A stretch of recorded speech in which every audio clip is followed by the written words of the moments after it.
ওনাকে কেন এখনও গ্রেপ্তার করা হয়নি? ভরা এজলাসে কার গ্রেপ্তারির কথা বললেন জাস্টিস সিনহা। কড়া কড়া নির্দেশ, কোনো রাজনৈতিক শক্তিকে ভয় না করে একাধিক মামলায় নিজের কঠোর অবস্থানের জন্য সর্বদা চর্চার শিরোনামে কলকাতা হাইকোর্টের বিচারপতি অমৃতা সিনহা। বেআইনি নির্মাণ হোক কিংবা নিয়োগ দুর্নীতি বা কালীঘাটের কাকুর কণ্ঠস্বরের নমুনা সংগ্রহ, সমস্ত ক্ষেত্রেই কড়া হাতে নির্দেশ দিয়ে নজির গড়েছেন বিচারপতি। এবার তার মুখে উঠে এল আর.জি. কর হাসপাতালের প্রাক্তন অধ্যক্ষ সন্দীপ ঘোষের গ্রেপ্তারির প্রসঙ্গ। আর.জি. কর কাণ্ডের প্রতিবাদে গত ২-৭ অগস্ট নবান্ন অভিযানের ডাক দেয় পশ্চিমবঙ্গ ছাত্র সমাজ। পুলিশের অনুমতি না থাকা সত্ত্বেও নবান্ন অভিযান করে অশান্তি ছড়ানোর অভিযোগে কর্মসূচির আহ্বায়ক ছাত্রনেতা সায়ন লাহিড়ীকে গত বৃহস্পতিবারই গ্রেপ্তার করে পুলিশ।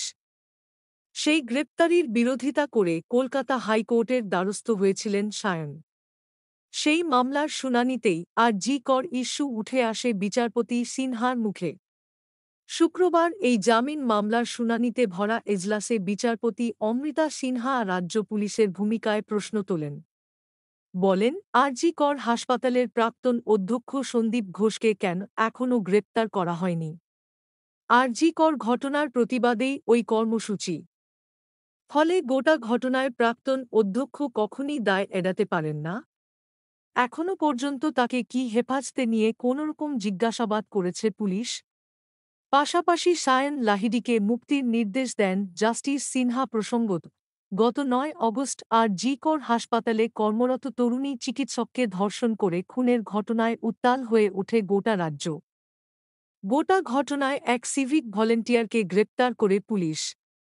পাশাপাশি গুচ্ছ গুচ্ছ প্রশ্ন ওঠে হাসপাতালের তৎকালীন অধ্যক্ষ সন্দীপ ঘোষের ভূমিকায়।